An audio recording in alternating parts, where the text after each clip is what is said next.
our chance. That was f***ing incredible. What do you think? I think I never want to tag along with you ever again. Let me introduce you to one of Grey Cat's marketing personnel. While having some fun at the PTV track, they happened to recognize me while I was grabbing a snack at the concession stand. Hi, can I get a... Do you have to tell them everything? Okay, fine. We'll get to the brass tacks of the story. If there's one vehicle in Stanton that has a household name, It's the PTV, a cult classic with a rich history. maybe it doesn't get much love these days, but it always happens to find itself in the spotlight. And Grey Cat certainly knows how to make a popular vehicle. So what's the deal with the STV? You know, the STV. The vehicle that is just less than 2 years old and seems to have fallen into obscurity? Maybe it lacks some utility. It's not exactly a necessity for daily tasks. And why wouldn't I go with something tried and true over this? So, our new marketing friend asked if there was anything I could do to create some buzz for the STV. I'm not a vehicle designer, and I'm certainly no architect who can comment on the design language of a manufacturer. What I can say, though, is this is brilliant, but I really like this. And I think I might be able to help them get this little STV the fame it deserves. If you've been here before, welcome back. And if you're new here, my name is Fatbird, and today we're going to show Stanton just what this thing is made of.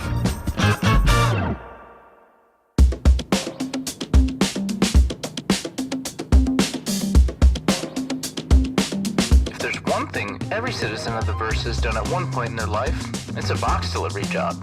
But box delivery missions are kind of boring, right?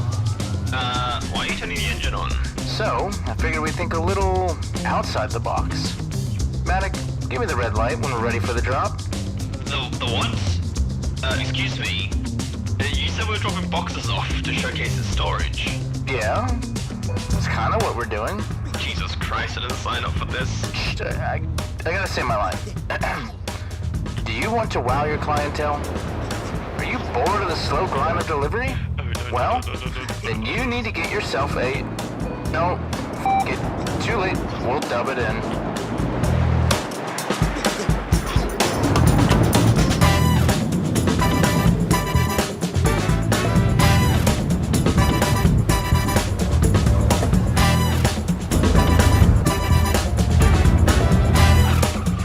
Oh God, am I dead? Christ, why is it so cold here? Here you go, ma'am. Another happy and amazed customer. Now what? Are we stuck on the roof? You might not like this next part.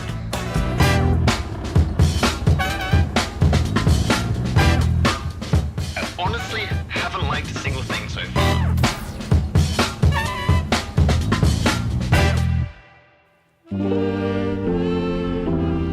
Well, it looks like not everyone was happy.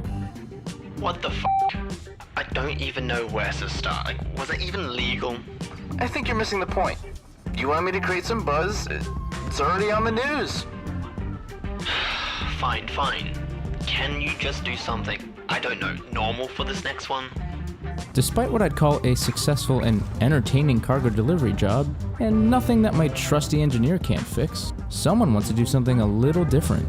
Since they seem to be afraid of heights, I know just the thing to do next. You ever been to an underground bunker before?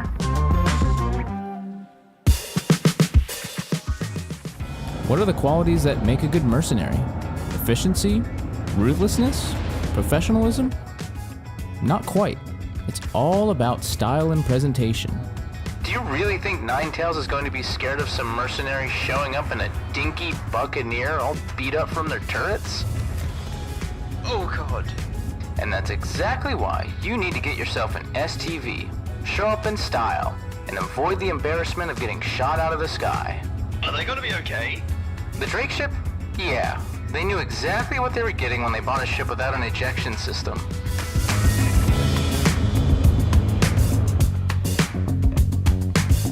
Okay, quick in, quick out. Why do we have to go in? Can't we just stage this? Listen, people love authenticity. Come on, gets you out of the office.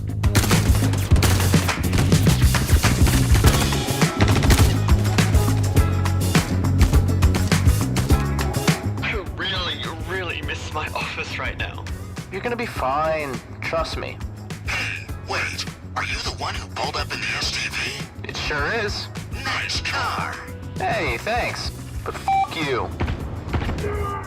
See what I mean? Distract your enemies with your gorgeous I STV need to call my insurance. and get the upper hand. Oh, look at that. Hi. You can fit a yes. railgun in the trunk. I wanted to inquire about upgrading my health insurance plan. Honestly, I think they're starting to have fun.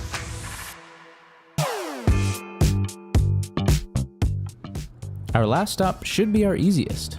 We're off to a fan favorite of the racing community, Daymar. This time, we're going to bring 2 STVs, hang out in an abandoned outpost, and hit the trails for some classic overlanding and adventuring.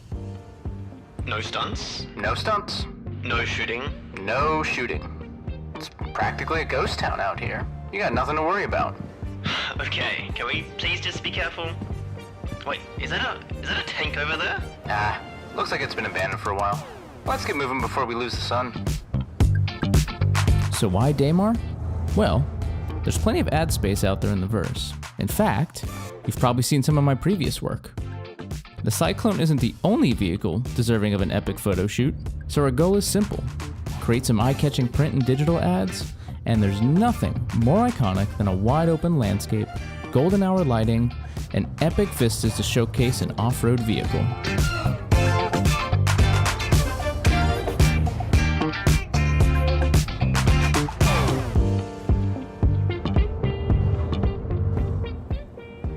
Who's making all that noise out there? See, this is much more my speed. Nice and chill. You think you can just roll up onto my turf? I'll teach you a fucking lesson. Hey, I can't complain. We got some great stuff. I'd say that's a wrap. Let's get these loaded back in and... Oh. Well, that's not good. Oh my god. That's coming out of my paycheck. Okay, we're not going to be able to safely get the ship out of here I know you're still there. with him so close. So, let's figure out a distraction. Matic, the remaining SCP still has a railgun in it. You said no shooting. Oh, sure. Just ask the guy if we can leave. It'll be fine. Get off my land. You know what, you're right. This guy's nuts. Alright, Matic. Get his attention with the STV. We'll sneak onto the ship and wait for the right moment to take off and grab you. Hey, the tank guy's on the move. Alright, let's go.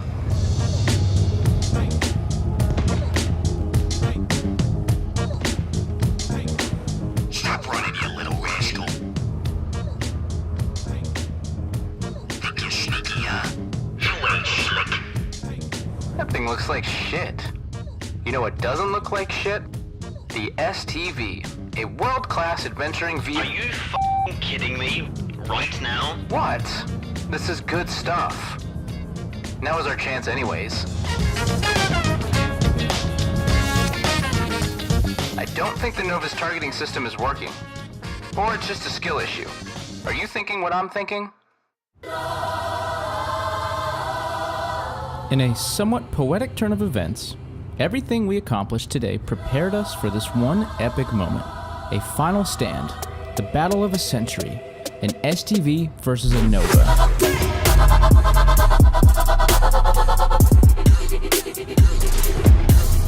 Homage?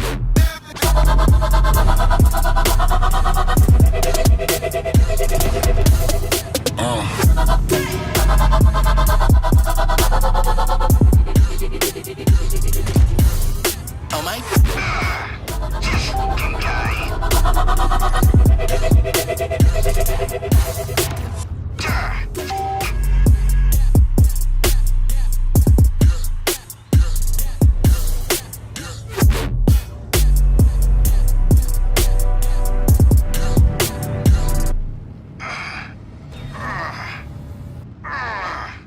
Damn tourists. Daymar ain't what it used to be.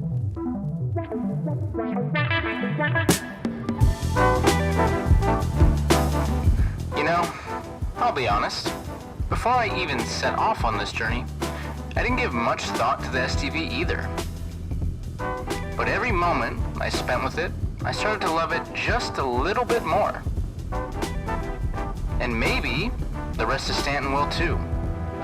Either way, I hope at least every time you drop a box off somewhere, or find yourself at the wrong end of a Nova tank, you remember the little STV that could.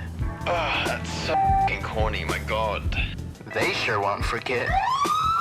Alright, pal. Back it up. You're not pulling any stunts on my watch. Until next time, citizens, Fat Bird out.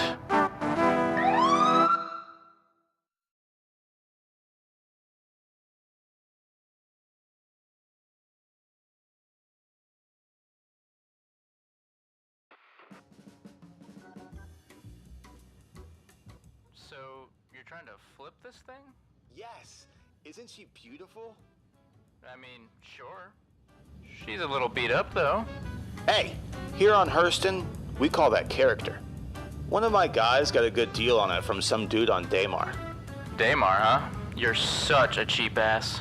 I'm not new deal, bro. This is the best we can get. And we're selling this as is? Are you telling me you can't handle the challenge? Ah, fine. Roll the montage.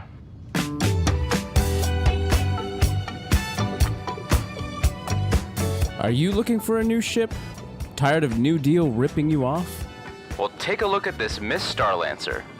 It's got size 4 guns, a few turrets, size whatever shields. Look, I'm not much of a numbers guy, and maybe you aren't either. If you're like me, you're focused on the vibes, the accommodations. Whether you travel with a group or on your lonesome, there's certainly more to life in the verse than min-maxing your cargo space. Now, are you looking for that perfect ship that will make you feel warm and cozy? The paint may be scratched and faded, but this isn't just another insurance claim. Consider it a sign of durability and experience. A ship built to last. I won't sell you on the stats, but I'll definitely sell you on the soul of the ship. And believe me, it's got plenty of that. My name is Fatbird, and this is the Miss Starlancer. Or shall I say, Star Dancer?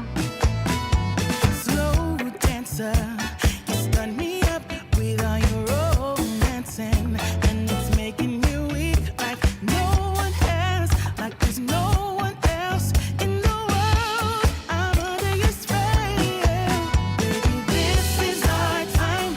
The dance floor is jumping. Move me tonight, boy. You got something that makes me feel like I'm at the top of the world. Spin me around and around.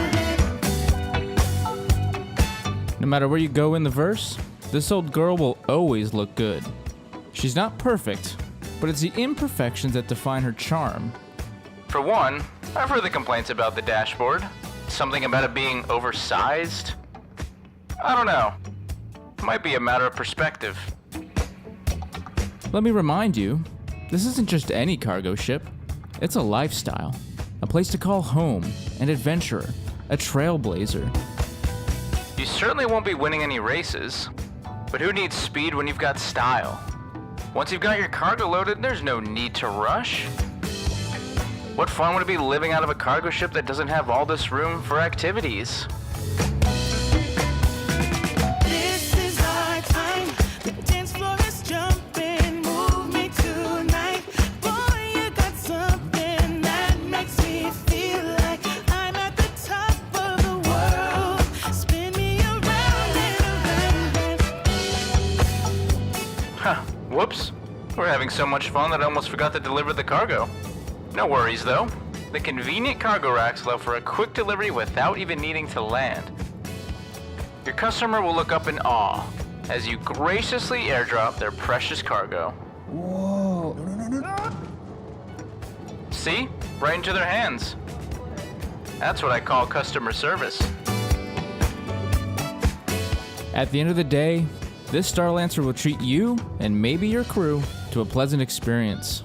Remember the old saying, when you pull into a station to retire for the night and you start walking away from your ship, if you don't stop and turn around to check it out one last time, well, you bought the wrong ship. And trust me when I say, this ship is the right choice.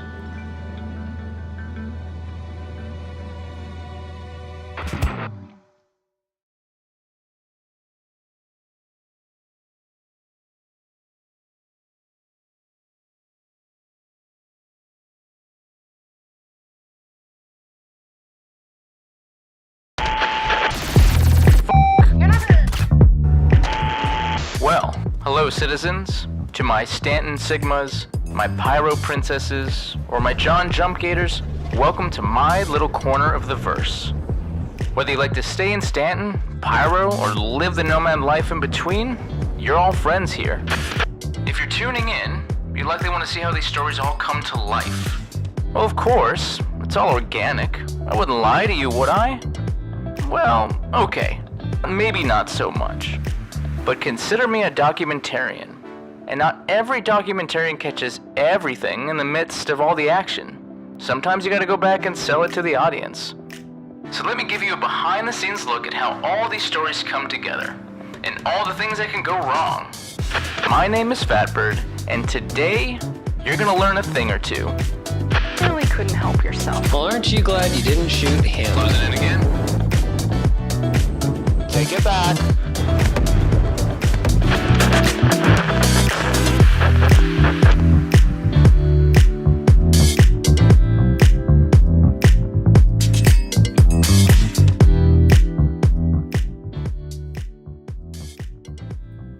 Alright, hello everyone, how are we doing? Thank you for joining me. Let me just get everything dialed in here. Let me know if you can hear me alright. I assume you can.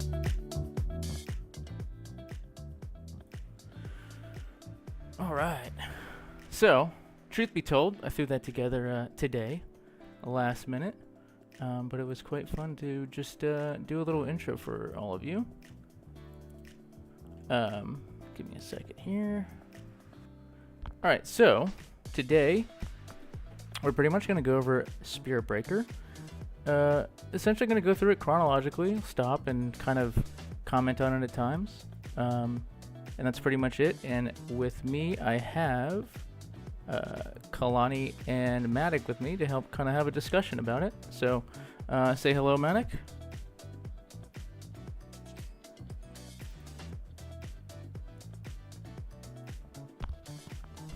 Alright, Matic, go ahead and say hello. Hello. Good morning. Alright. And then Kalani is here as well. Everyone say hello to Kalani. Hello. Excellent, excellent, excellent. Alright, so let me switch over to Resolve. Alright. So, for the most part, we're just going to kind of get into this. I assume most of you have seen Spirit Breaker. And of course, as I'm playing through it, feel free to ask questions about how I did this, point out that, I'm going to keep my eyes on the chat here. And then, yeah, that's pretty much it. So, first, let me open up Spirit Breaker into the full screen here. And pretty much we're going to go through this from the beginning. So when I first did Spirit Breaker, I think we started this in 3.22, at least the planning. And then pretty much from there, I think it was 3.23 when it started. And of course, if some of you remember, 3.23 in the very beginning, as most patches are, a little bit difficult. So for a while, there was a lot of floundering around trying to figure out what we were going to do while handling the server issues, because at the time, it was so desyncy, we could barely get any like character acting. So I kind of just spent a little extra time trying to figure this out. So let me go ahead and start this, and basically we're going to keep this kind of open-ended. We're going to play through it, and then Matic and Kalani are going to kind of comment on things. I might pause it. I might just like let it play through. So here we go. Give me a second.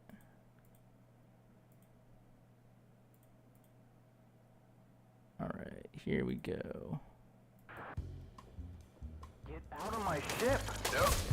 Please? Nope, that ain't happening. Ow, ow, ow. But I asked nicely. Okay, sure. Really? Nah, just kidding. We're taking the ship. Wait, time out. I just need to grab a med pen from the bathroom. Oh, come on, just give it up. You got nowhere to run now, mate. All right. Just call a med beacon. Call a med beacon. See, maybe you can hear me a little bit better now. But not for me. Ah, fuck.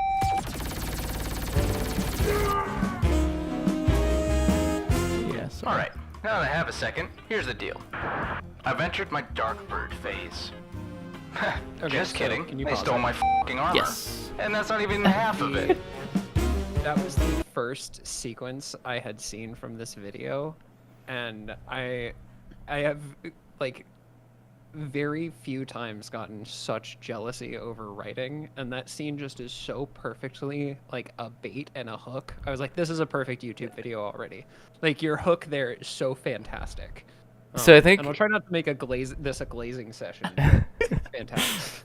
so I think the funny thing about this is the original concept I had for this whole thing, and this is a little bit of background on the writing, is like I remember I had this whole thing I was so stuck on. I was legitimately just bored of my armor, and I wanted to write a story about how all my armor got taken. And the funny thing about that was like I had this whole very sophisticated thing in my head about how I was going to do this. And let me pull out some of that footage. Let me see where it is.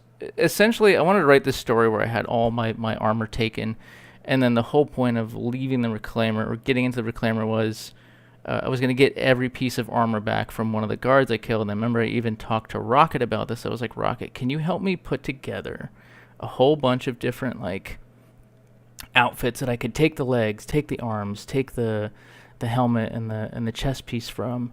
And you know, by the end of it, I was like, oh, I should have this whole backstory. You know, I'm going to end up, you know, in here, and I'm going to show the part where my armor gets taken. And I got so hung up with it that, like, I think I spent a month trying to figure out this super complicated scene. And eventually I just said, it was funny. I think I went into someone else's Discord, and on their voice board, their soundboard, they had the stupid, like, let me call an ambulance meme. And I was like, well, what if I just skip all of that and just infer it through the video? Like, I'll just do this little jump cut, you know, where you see me go from wearing the desert dust up to wearing the black dust up. And I was like, let me just do this stupid thing, because I was like, okay, I need to hook people in 30 seconds or less. And I was like, let me throw this dumb meme at it and, you know, sort of contort it to work in the Star Citizen universe. And I was like, oh, and I think it was like I ended up walking through the door. And I was like, you know what if I just put a pulse here? The pulse has that like Gatling gun on the front. And the original concept like didn't even have the pulse in it. I was supposed to fly out through EVA. And I think we spent like a week so long trying to get the EVA shot. Yeah, and I think, where is it? We spent so much time on it.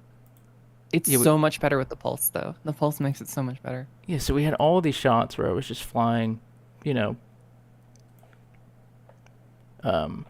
flying by EVA through it, which, like, all this footage is really cool. And I almost felt bad when I was like, hey, you know what, let's just can the whole entire thing. Let's do the pulse. And I remember we struggled to get the pulse to look good at first, because like the trail looked a little weird, and the way you kind of had to like drift in it, it was really weird. So that was kind of how that was born. And then of course when we did the fight scene, I was like, oh, this will be easier. I only need to fight one of these guys in here. I don't need to fight through a whole crew of people. You know, it was just so much easier that way. So that's kind of how that came to be. And then of course that, so punchy. yeah, and that influenced so much else, because I got so hung up. Like the whole Reclaimer fight was going to be like, you know, stealing each piece of armor. And when I try to like, in my head, when I did the script, it made a lot more sense. But then you get in the game, you're like, how am I going to like make this actually work visually? Like, because there's no animation to putting most clothes on. You know, you put the silly box on your head and it just appears. And I was like, let me just skip that whole part. And then, you know, that's kind of how it went down. So, yeah, let's jump back into it, unless Kalani had something else you wanted to say about it. No, that was it. And then context for everybody else, Rocket is one of our production team members who generally works as like an assistant director, costumer. And I mean, we're kind of like assigning roles in a film context, but generally as a team and as a community with Omni, we work together really well, and we fluidly change between roles as needed. It's pretty cool. Yeah, we have a lot of fun too. Like we'll goof off, but as soon as like, you know, it's like action, everybody sort of locks down. But Rocket has certainly been my go-to whenever I get frazzled trying to do things, and I'm like, I don't even have to say anything. Rocket will just jump in and be like, yeah, let's do this, let's do that, and I'm like, okay, right, let's go this direction. Alright, let's get back to it. Now they're scraping holes in my ship. They've taken half my cargo, including my components. Don't salvage anymore. This will be worth more in one piece. Yes, sir. Right. I'll call the authorities. Yeah. It's also worth mentioning So, how much time we what's the plan? spent. So I have to pause it one more time. I think there was a day where we spent, I feel like it was 2 hours trying to get back to that location with the reclaimer and getting the Yes. asteroid that looks the same. And I think it was you who were finally like, hey, maybe stop being so neurotic about it. Because I was so hung up on like what. Matic or me? I think it was Matic because I think I was getting tired and I was like, where's the spot we were at? And at the end of the day. You know why? It's because the asteroids rotate. And Yes. we were at the same spot, but it was the wrong side, and it wasn't the same lighting. And I was just like, let's just do it. It doesn't matter. Yeah, I the reason I ask is because for anyone watching, this is a common thing with Fatbird, where Fatbird will be a perfectionist about it, and he's like, no, it's not like I need to get the continuity right. I'm like, Fatbird, no one's gonna notice, which will come back into play. I will like, notice once we get to like the chase sequence. But yeah, all right. Yes, I will notice. But yeah, that's also kind of interesting how we found out, like, oh yeah, we knew the little asteroids rotate, but we thought the big ones were kind of static. And then, yeah, we found out they do just move. And I was like, oh, okay. That's interesting and also kind of awful for us, but it worked out. Well, I don't have one. But if there's one thing I'm good at, it's using the tools I have at my disposal Oh, I never in noticed that the unconventional ramp kind ways. of fogged Yeah, a little bit. it does. that? A pulse? I actually always thought that was a cool And what little you'll detail. learn today through this wild journey is just how far It's we like can funny, push some of the these things we find out expectations after of we the shoot things them. you see every day in the verse. Hey. Yeah. Yes, the red versus wondered blue why we're here? homage. If you've been here before, welcome back. Well, it's one of life's I was greatest so happy mysteries. that when you were like, if you're "Do new you mind here- if I do this?" I was like, Are we the product absolutely. of some... Yeah, I was almost afraid to ask you at the time because you had done it first in your video. You had posted the preview, and I remember thinking like, "Oh, this little section is such a good little breakaway from the action." And I was like, "Oh, well, since we are collaborating on it, would it be weird if I just mimicked it?" And I remember We like. both pulled the same bit. And I was like afraid to ask you. I was like, oh, are they gonna be mad if I like essentially steal their idea? But you were so into it. I was like, you know what? Yeah, let's do it. And I tried to obviously make it a little different and subvert the expectation instead of doing it, as authentic as it's done in the original. I said, well, what if I just sort of stop at midway and obviously end up with the kill shot of him?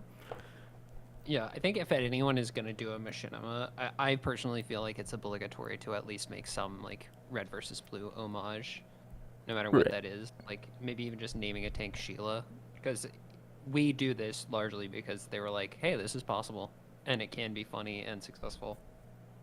Right, yeah, and it was just one of those things where it's like, oh yeah, if we're both gonna do it, we'll certainly have a crossover of an audience, and if they end up watching yours first, they'll see mine and be like, oh, here's the same thing, and then suddenly it does sort of change, or they see mine first, and then they see yours in the more authentic sort of full version of the conversation. Which mine, yeah, even has like derivations of to make it relevant to the Star Citizen Right. universe. Yeah, for sure. Cosmic coincidence? Okay. Cutaway is so good. I need to talk about that cutaway because that cutaway was not something I did on purpose. It was because of, as you all know, the typical Star Citizen jank. And And animations, baby. yeah, that was the plan B because we couldn't get it to work correctly. And if I pull up that shot, which I believe is here, yes. Let me make my timeline smaller here. So if we watch this happen.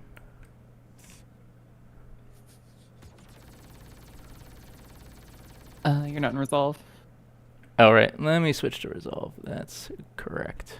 There you go. Okay. So if we watch this death animation, it's like clearly, I mean, it is goofy and this sort of fits it, but it is a bit silly. So we kind of just kept working with these different ideas, And I was like, all right, what if I just hide it? Because they just stand up and everyone starts moving. And again, my videos are obviously goofy, but I try to like make it look somewhat realistic. It doesn't help that the particles are going through the ship itself. Yeah, so there's certain things I just don't like showing that way, so that's what ended up with the idea of like, oh, what if I just hide it? The audience will understand it. And sometimes that's sort of a little bit more humorous when you sort of hide the violence. Alright, let me switch back. My name is Fatbird. And today, I chose violence. Stop a crime, burrito time. Uh-oh. I just wonder how many Double people... meta. Yeah, I wonder how many Watch this people actually little picked up on the sleight of burrito thing. Actually making Garmin humble A a burrito? character is Check your feet, pal. accomplishment. Huh? You son of a bitch! It's funny, I think it was DG360 who pointed out, it's like, oh, the old grenade in the burrito trick. And to be honest, when I had the grenade blow up, I didn't think I stuffed the grenade in the A burrito. classic standoff. I just, The I don't know. underdog I didn't versus the boss of the think henchmen. about it. And then when he said that, I was like, Surely, a moment oh, where epic yeah, I and guess that is the meaningful trick. dialogue happens. Stop interrupting my intro! But not today, because our story is just beginning. And there's no way I'll be able to catch that SRV in this giant thing that moves like a motorhome in mud.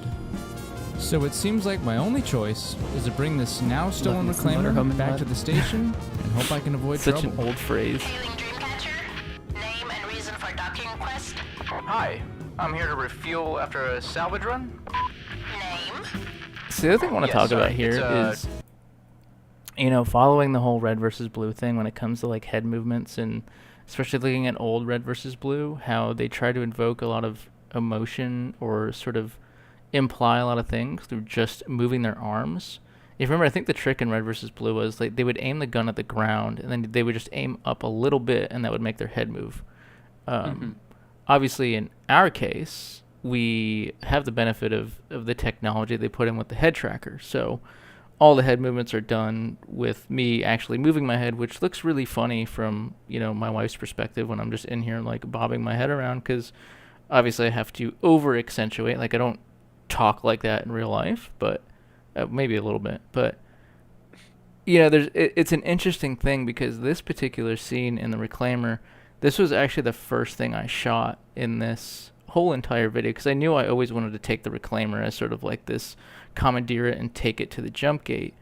And this was technically just test footage of me moving my head around, and it almost became uncanny.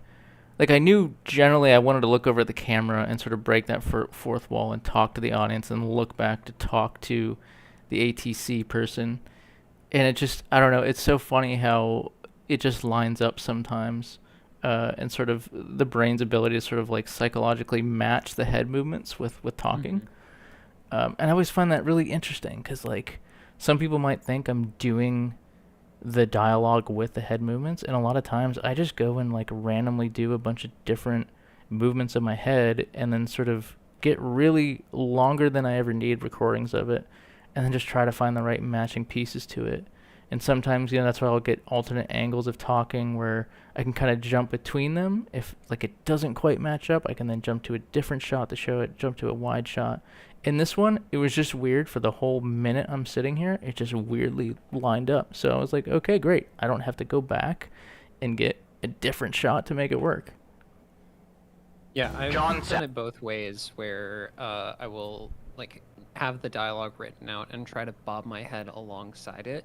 But there's so many times where I've just been like, oh, this ambient shot where I just got like pickups of my head moving different ways just fits better. Either because it like blends with a cut that I wasn't planning on making but had to because of jank in the background. And so just that like just kind of quietly nodding and bobbing your head along to just nothingness can have a better effect in the long run. You're not overacting certain lines with And for things you're trying to punctuate. And for those of you who do have a head tracker and want to do it, definitely go into your settings and turn on the tilt setting, because it's the tilt setting that I think adds a lot of like variability to it, as opposed to just being up, down, left, right. And it's so funny when I see other people do it. You know, less is more in this case. Because sometimes you'll see people do it, and they'll just be frantically moving their mouse up and down, almost like Homestar Runner, like with their head movement. And that can be a certain comedic effect, but a lot of times it's almost distracting at times. So Yeah, certainly less is more. My old videos were with mouse, and I just look back at them. I'm like, damn. Because you advised I get a track IR, and oh yeah, we use track IR, by the way.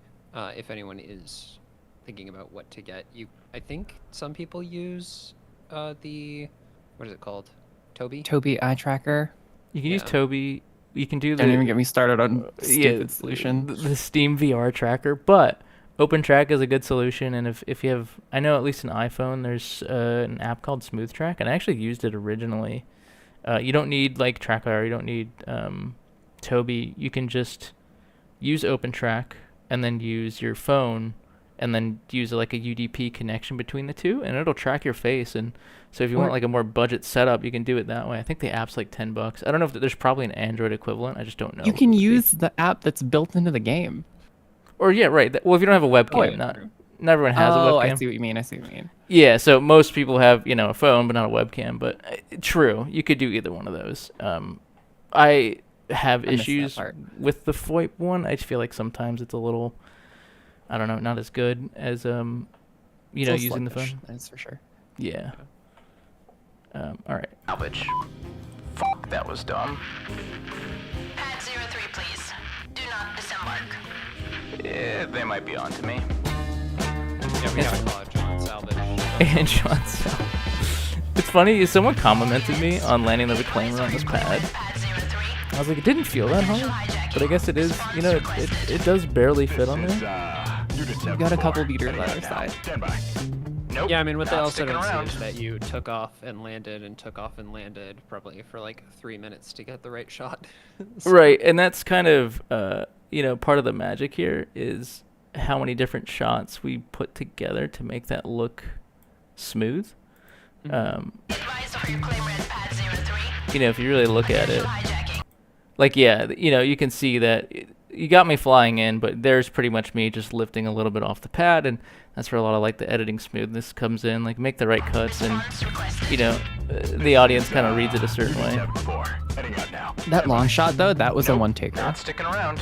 It was. You got that I first may try. not have any idea how I'm going to get out of this pickle, but I'm just going with the flow. Which is amazing. So I usually feel like whenever we do those shots, because we do a lot of landing shots, I think we'll have one last always rodeo overshoot with them our and trusty crash. Steve. The reclaimer's got just enough nose. Do you know how many times we died trying to get that pulse out of the doorway? It was. I think it was actually Couch, who's another one of our team members who did that, and I think they died like 3 times just getting it in the doorway. Because for most of you who use the pulse, you know that like sometimes you sit on it and it just loves to just pop up higher than what you set it at. So the amount of Gary's mod clang that happens just sitting on the pulse is like absurd. So the fact that we even got that one shot was kind of a miracle in the grand scheme of things. Yeah. The pulse was also a right of this scene, because we had started filming this sequence with you just flying to the ship as it passed. Oh, right. Incorporated the pulse, because we had so much footage of just you EVAing to the Corsair coming across, and it was like, yeah, it doesn't really make that much sense, but it definitely works better with the pulse. But that invented a whole bunch of other problems. Yeah, it didn't. did. It didn't translate that well. And it is funny how it pretty much did redo this entire scene, and it turned out cooler, right? Because then, and I remember going to people like, oh yeah, let's try to get the pulse bike into the Corsair now. And this whole intro was probably the longest part of shooting any of this, besides maybe the final scene.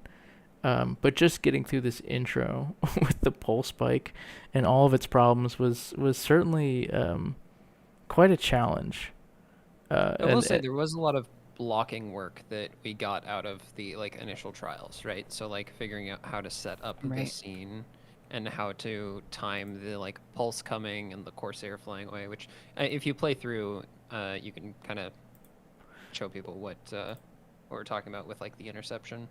Well, yeah, if we look Do you at have the old footage, yeah. I do, and the old footage, So I think that Everyone's was got all the footage. Yeah. Oh yeah, I have so much. Delete nothing.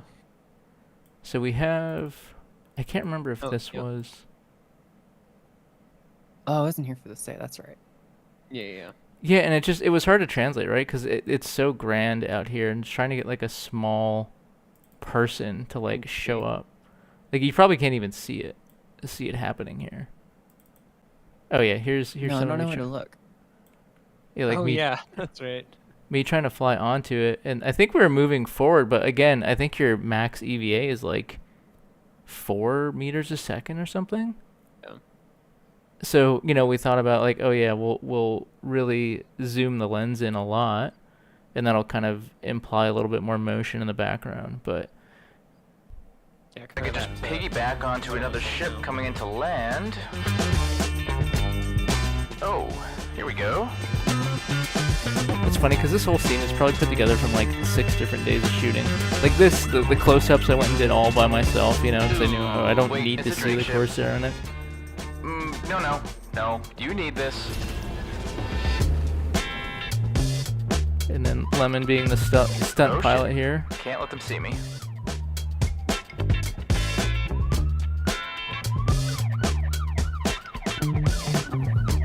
Timing-wise, this is probably one of the Okay, tough shots. I think we're good. Yeah, all the It's- different moving yeah, parts. it's yeah. I just can't Don't catch line a break, everything can up I? perfectly. And this Just was gotta hit the button. a little bit of the cop out here was switching to the interior Easy shots. does it. Because, you know, I just imply it. Fuck, that was. But the funny thing is, you know, we had gotten this to work the first time. And I don't know why. We just got lucky that we were able to get the pulse spike on the elevator while it was moving, and there was no problems. And we didn't really like record it. And then afterwards, every time we tried, it just blew up on our face. Either the pulse spike would just get flung, or it would just kill the entire ship. And I think, where is this? Oh yeah, I remember this shot. Well, just even Lemon trying to get on it. I think it's like we're not even moving here. Here we're testing it. And this is just like the physics are just. Why? They start going faster. This is the part of the video where you just overlay It's so good. I love this game. And that was just the test. Is this the other clip? Oh wait, I think. I know it's a lot of effort, but blooper reel would be incredible. Oh yeah, then there's this one. This is the one we use. Like you see this in the film, and I was like, okay, before the bad thing happens, we'll just cut to the interior, because they just get flung. Like I can see you laughing too. Yeah, I thought it was a head tracker. Oh, it's so good. Yeah. Hell, let's do it again with Lemon's laugh because it's just perfect.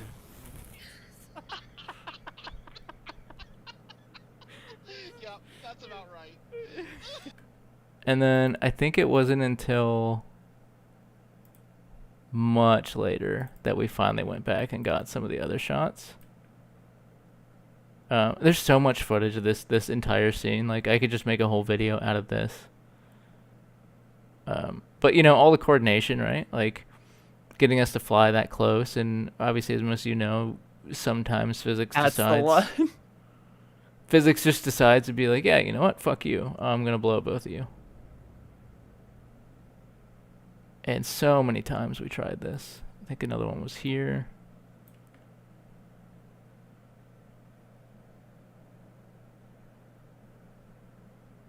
Let's see. Everything looks good. It's like you could even tell, like we didn't even.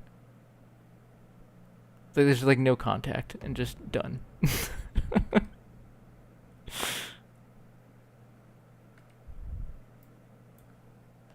Some pretty silly stuff there. All right, back to here. Close.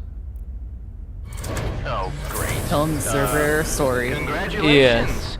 You've won a free pulse. Alright, there's And enough people in don't here look that are that probably excited. Corsair owners Honestly, I'm impressed you squeezed in that here. probably know Drop the act. when you open that No, elevator, you got seriously, about these things 5 are seconds before it fantastic. closes again. Oh, And wow. Okay, When I Drake. first did this scene, I remember thinking, how on earth am I going to have this conversation in the elevator? I remember thinking, like, okay, maybe Desi pulls me out of the elevator at gunpoint, and then, I'm in the hallway. Like, that was the thought. And as I'm sort of setting up the scene to do that initial thing, I was like, okay, I got 5 seconds. I'll just keep doing little 5-second cuts until I get enough footage.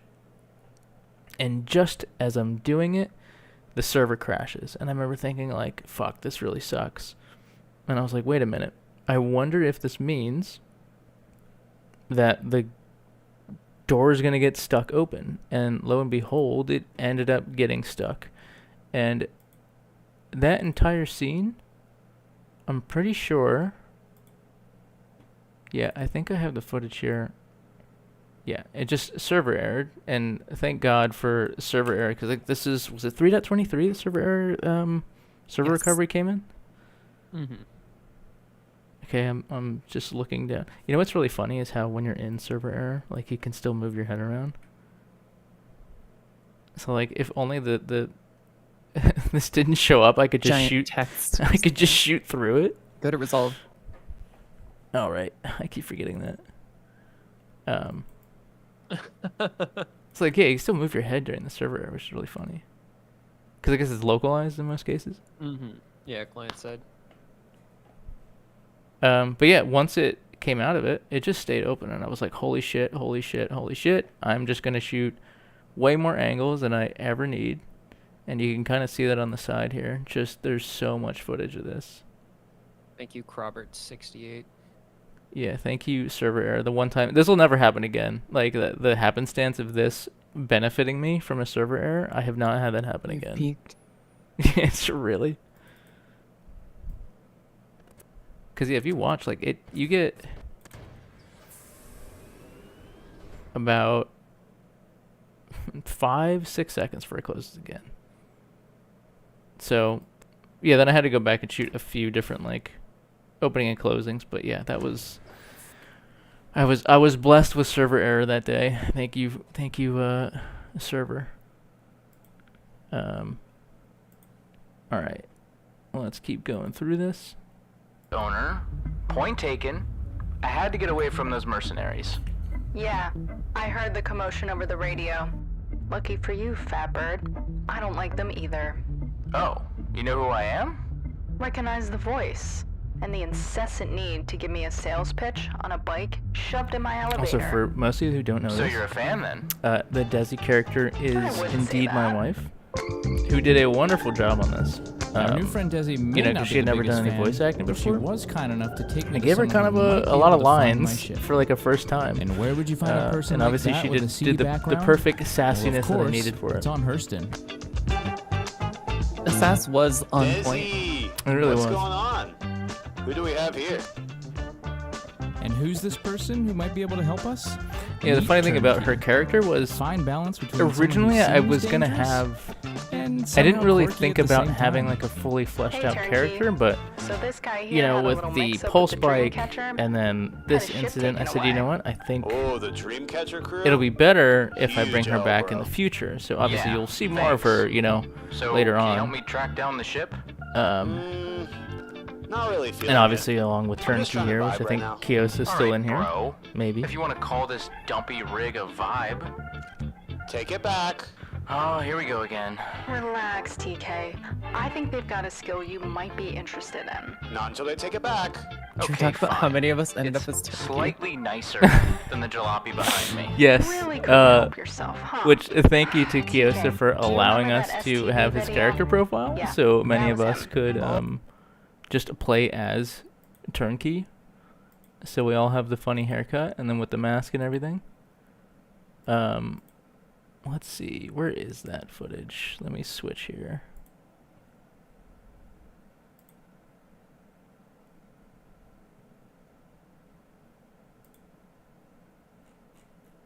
Oh yeah, here we go.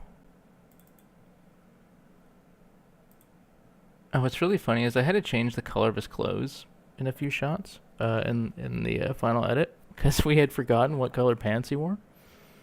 So I think there was one Did you time. manually change them? Yeah. If I go into the edit, like I think it was this one. Yeah, we accidentally put yellow pants on him, and I was like, shit. Like no one will notice, but it'll drive me crazy if I don't change the color of the pants. So just a quick saturation out. Yeah, quick little edit here to get their pants back to what it needs to be. So it's a fun little detail, and also a benefit of using HDR in this case and having that 10-bit color, because this is a very dark scene. So editing that color, it can be a little tricky. And I can talk more about like the 10-bit HDR stuff later. It's a little weird of a concept. But that's the benefit of a lot of shooting this, is using that HDR, because I know we all three of us use it to be able to get a lot of matching colors in. About it too. Yeah, I could nerd out forever. I will spare everyone unless they really want to know. Maybe for later. Oh shit! Well, why didn't you open with that? It seems as if the STV stunt created a bit of a trend in the Of course, verse, I had to bring and the enough STV copycats into to this. generate some business for Turnkey. Alright, Fatbird. Help me pull off some badass stunts in my Hornets, and I'll return the favor. Well, show me what you're cooking then. Adorable. Really. I'll leave you two to figure it out. Thanks, Desi. I owe you one. Say something nice about the Corsair. It's... Of course, I always try to throw in the Drake slander. I'm keeping the bike. Yeah, that's fair. Turnkey, being a used ship dealer and salvager, always seems to have stiff competition. Why come all the way out here when New Deal is a few steps away from the station? Well, it's a matter of choice. Old versus new. Legacy versus cutting edge. And what better way to show that off than putting the two Hornets to the test in a display of agility? Okay, this is gonna be sick. I'm gonna go do my pre-flight.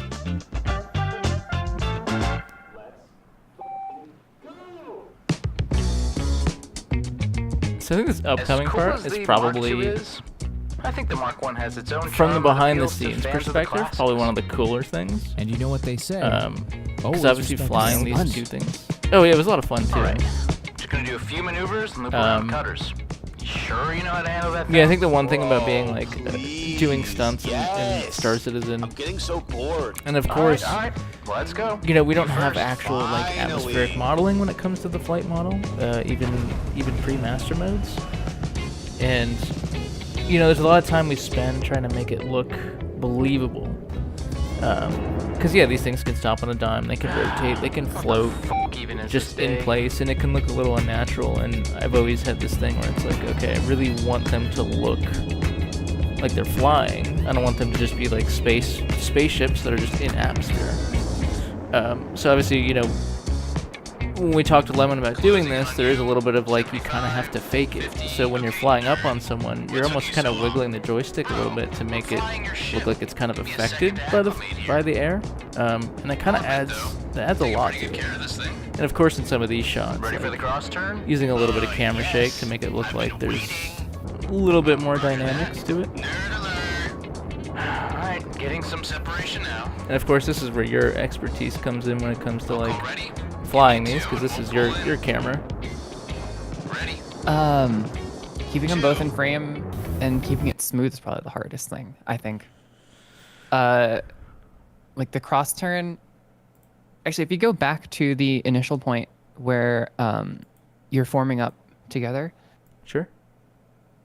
That point was probably one of the most difficult shots because coming around from the side, like you see one spacecraft, and then when we hit the front-on point, or like the front 3/4-ish, we want to see both of them, and then once we hit the 180, like looking directly at them, we want them both to line up. So timing that with the actors, with the flight team, and getting the pacing down to rotate at the correct amount to have everything line up so that when you have it in the final shot, it lines up perfectly. That took a lot of takes. Yeah, I'm trying to remember how many takes of that we actually did. Let me see, where was that one? It's like a cutter with the rig. It's probably a day 2 thing. Oh yeah, this was the early one. Oh no, That it's up was- there. It's up there. I think so. Oh no, that's you. Oh, these were the preliminary shots. Oh, okay. Yeah, this is when we were testing things, and I think is this. I actually can't remember if this is. Yeah. It's a little oranger. Maybe up a little more. Oh, this is when we left. Okay. Yep. I think that's And then- the one. Get the start of it? No. Oh, I think we were Yeah, just. we said we were, do it. We were just trying to figure out like how are we gonna do this because I think we didn't even know how to enter this type of move when we do the inversion. Right. It was like, oh, do we flip over on the wings, on the tip of the wings, which was like just a disaster because it is very hard. Because Lemon's trying to sort of do this like pretend there's some air resistance. So they're using the sixed off flight to try and like get the wing around, and it's like not easy. So I was like, oh, maybe it would actually look visually cooler to just pull back, rotate, and then come back in. But I'm jumping ahead here. Let me find. Where is the part where we did the swing around? Was it a different day? It might have been a different day. Yeah, and of course that shoot was like so many different. Yeah, we shot here like 4 days, I think. So many different days. Oh right, okay. I I think think it was also one of the I think- last things we got. Oh wow, that's weird. I actually don't know where it went. There's too much footage. I have it all cut up somewhere. It's definitely in one of these. Maybe the one above it. Oh, it's just in the beginning here. Here it is. Because in the one above this, it looks like you have it on your timeline. The clip just above the one you have selected. This one? Is that the one? This is at least one of the takes. Right. I think this was the first take when we were trying to figure out the timing. It's worth mentioning here is, obviously there's a lot of like Top Gun. That's where the influence came from. When I originally did this scene, I was gonna have the music change to like some really cheesy like, 80s rock type thing.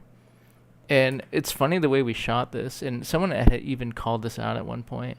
The reason we use the Mark I, the Super Hornet, is the fact that I could also get in the back seat and do some of these, because a lot of times you see a cutaway to my character flying it, and I was like, well, there's no way I could do these moves and be able to get the camera.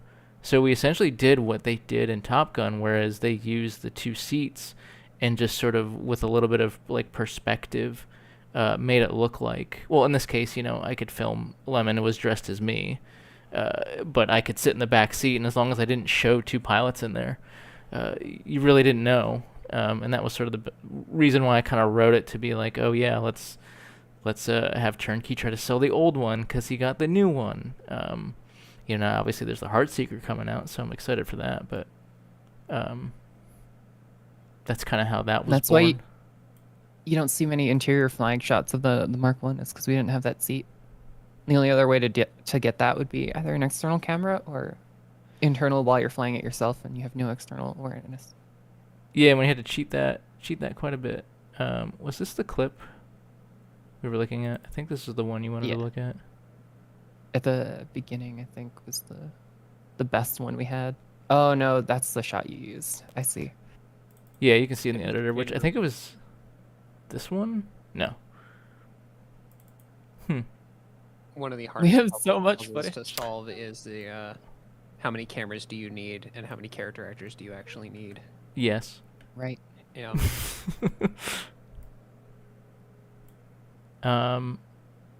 Yeah, there's also a reason, I ended up not using a lot of wide shots, because, like, if some of you pay attention to it, it's a little annoying sometimes how at certain distances, even though the camera works good, the flying is good, like, seeing the pop-in of the guns and stuff, I try to, like, shoot around that stuff, too, or edit around that, rather. Yeah, it's just an unfortunate reality of optimization. Trying to think here.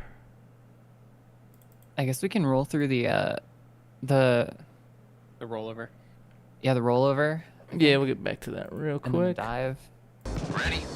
And I think it was it the cross turn that was Lemon's idea? I think because I didn't even have the cross turn in my head, and I think Lemon was like, "Oh yeah, why don't we do a cross turn?" Because I didn't know how to get us back to the rig. I was like, "Oh, we're gonna fly out. Well, what's the point of us flying out? By civilians, how are we gonna get back?" A lot of grassroots knowledge And then I of think Lemon just threw in like, "Oh, let's do a cross turn." So while I don't think it even had anything to do with techniques, just doing it for the walls.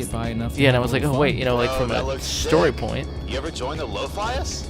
Low flyers? On Daymar? Yeah. I Yes, a moment. I wouldn't know anything about them. Kyosa Easter egg. Maybe they'll like this move then. Hold steady. Bowling back for the inversion. I don't know. You never know, and there's something fishy about that, huh? Alright, moving back forward. This is like that old-timey military movie. Lily had commented that surprised everyone managed to match speed so well. And if any of you ever try this, usually it's being decoupled that is the biggest help here. And obviously, flying joystick and, analog controls here helps, so you can kind of feather a lot of your speed.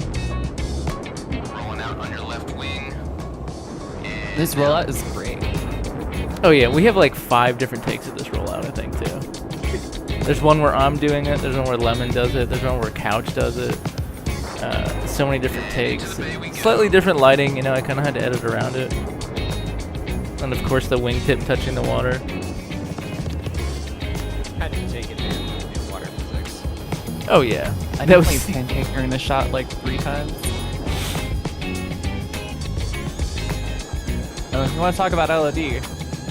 Yeah, the trees, the reverse LOD of the Hurston trees is really quite tragic. Are you tired of the same old selection? And then how many times it took to do this beach scene? A little more unique, vintage. Let me tell you why it took this long to do the beach scene, and it has nothing to do with the flying. So we discovered a very interesting bug about this. This one I actually have saved somewhere. So for some reason, specifically the Hornets seem to be a platform for AI to spawn on, and every time we would land on the beach, we would have to have people there to kill all the NPCs, because as soon as you landed, it did this.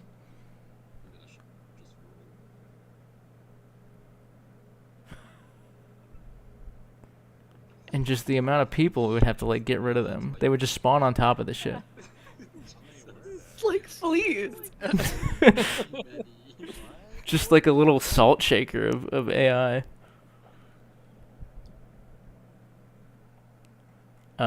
I don't think I have any. I'm guessing Matic shot that one.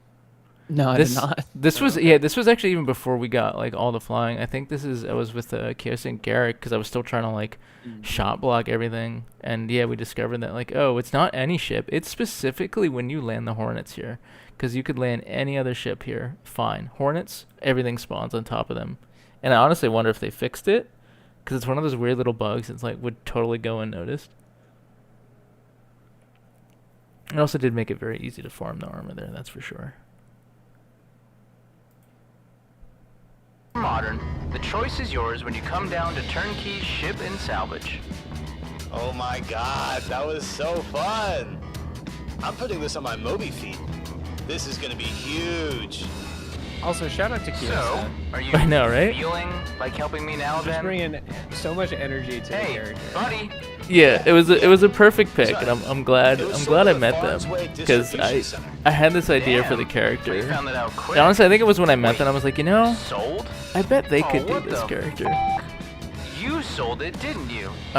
One really small detail I wanna point out here is, let me get to this part in the edit.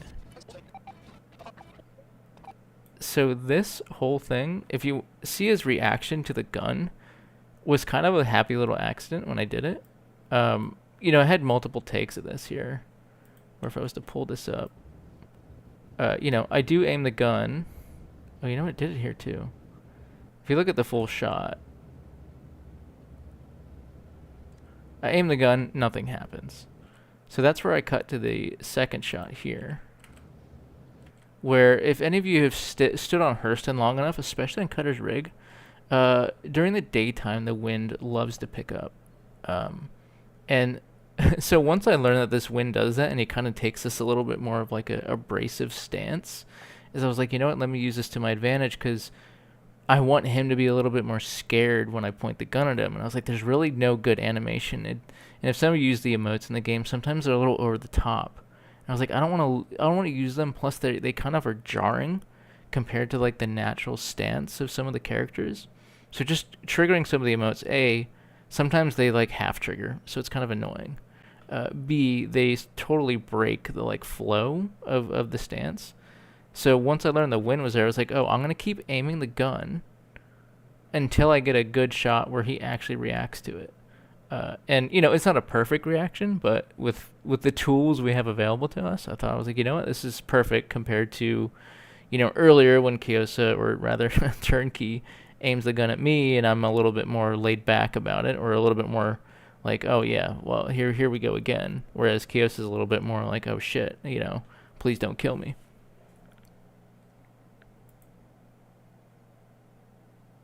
Chill, I didn't know.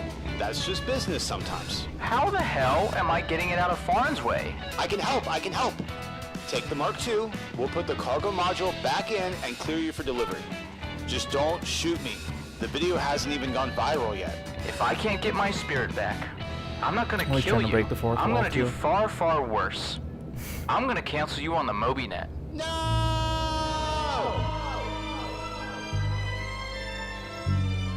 Surely one of my favorite transitions I've ever done. So buttery. Now I wish I got closer. You know, We just ran out of time to reshoot this. Yeah. It looks great. Yeah, I think the wide, honestly, it builds. It starts like an establishing. Yeah, that's true. After a long- It was actually like, it was, honestly, I think that was like the first or second take we did it. And it was kind of easy. Because, you know, once we got going and moving, you know, I just had to just match speed.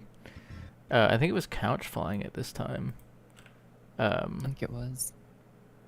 But yeah, we did it a few times. And I think the hardest part about this is getting the same vector. Because, you know, if I drifted just a little bit, which does happen here, well, that was on purpose. I just think it was on purpose. You gotta go to resolve if you're showing up. Thank you. But yeah, getting the same vector as them, which is certainly easier in space, since when you're decoupled, you kind of maintain your momentum. So once I kind of felt like I was in a good spot, you know, and you can see it's not perfect. Like I'm going a little bit, crabbing a little bit here. So yeah, finally I just had to adjust a little bit, and then, you know, ended up with the perfect shot. Also, nothing a little punch in can't fix. True. I think I did do that. Yeah. So if you look at the shot now, I did zoom in a little bit. Trying to see how much I did. Yeah, not too much, like 25%.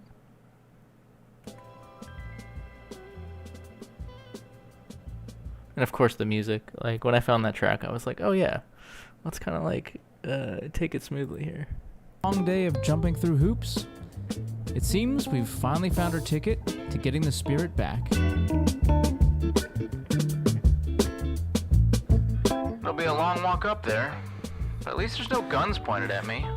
So now we're getting to the part where we start to intersect with Kalani's video. Hey, I felt And it was kind of funny, like going back and forth, trying to figure out why I'm here and trying not to Yeah, cross what paths is it? too much. You'll see. Okay, bye. You know, I think originally I was gonna land at the top Not really landing sure how I'm pads, but you were supposed like, to wait, find the out what it is MPUVs in are this gonna be up there. I was like, oh gigantic shit. place. So now I need to go land at the bottom. Well, And would that's you where I look was at like, you that? know what? Let me bring I the even get my STB own back. courtesy car. Now that's a Well, turnkey we reworked service. it like constantly. So I think I had a proper script written, and in classic. Yeah, and I Pepper, didn't. You were kind of free jazzing it, and I was like, all right, yeah, let's figure this out. And so you would come to me with ideas, and I felt like such a no person, but I think it was ultimately good because you had to think, like, you deal so well with constraints, I think it's why the stuff you make in like Star Citizen is so interesting, is because you manage to work around those constraints and make them seem like they weren't there to begin with. All right, But, what's the saying? Limitation breeds creativity. Yeah. So it was just like, where are you gonna land and how are you gonna get up? And the bringing the STV back was such a brilliant move. Well, yeah, it did help. Like, and honestly, I kind of wonder if this script wouldn't have, on my end, wouldn't have been as good if it wasn't in collaboration with yours, because I feel like I honestly floundered so hard on what the fuck I was even doing here. Like, I knew I needed to get my ship, but I had so many different, like, approaches to it. Am I going to fight my way through? Am I going to sneak through? And I was like, well, again, you were doing the sneak through. I was like, I can't sneak through too. That would be just stupid. I was like, maybe I just need to walk in, hiding in plain sight kind of thing. And that's where I kind of made this whole thing, where I sort of even reworked Turnkey to be like this, he's got these connections and maybe he can get me in there. And he does. And then, oh yeah, it would make sense if some of his guys are already working there. The distribution centers are these huge like operations. And I was like, oh yeah, well, maybe he'll have a goofy little STV there. And like, it's kind of like silly at the end of the day, but obviously I don't write it to be super realistic. It's just supposed to be kind of entertaining. And I love doing the throwbacks. I know there's people who like the STV video, and there's people who just love the STV in general, including me. I was like, how can I include this goofy little car in there? Because that's such a fun way to get into the distribution center. And I think I even saw people say like, why not just go through the front door? It's like, well, this is more fun this way. So. Yeah, I also love the emergent story that came through both of our stories of like, I'm trying to steal this artifact, which has its own story that I'm planning on developing as soon as the game, is tolerable again to shoot in. But like, why does this like high value artifact, why is it being harbored in the executive offices here? And it's like, oh, because it's a corrupt distribution center. And like, that's validated by Turnkey coming through. So it was just so much fun going through this process and kind of like talking about it and being like, oh yeah, that actually works, because it kind of world builds Farm's way to be like, oh, it's corrupt. Like, it's kind of a little off the books. Corrupt and kind of incompetent. Yeah. As we find out. I had so much fun filming this sequence in particular. Oh yeah, the STV stuff was fun, and especially the shot where, let me just like play it a little bit through here.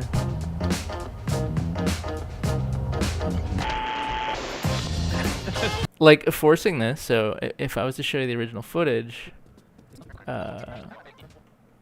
wait, I'm not gonna forget this time. Okay. Here, play through the whole sequence and then go back. Sure. Because I think seeing it like pull together and then seeing how it breaks down is really, really cool.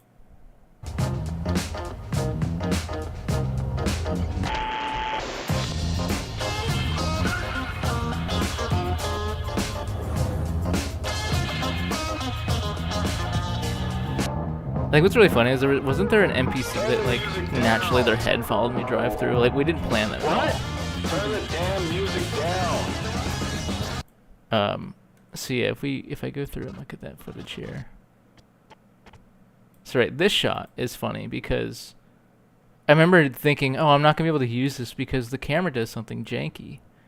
Because if you watch it in the original form, which let me switch over. Yeah, I remembered. Here,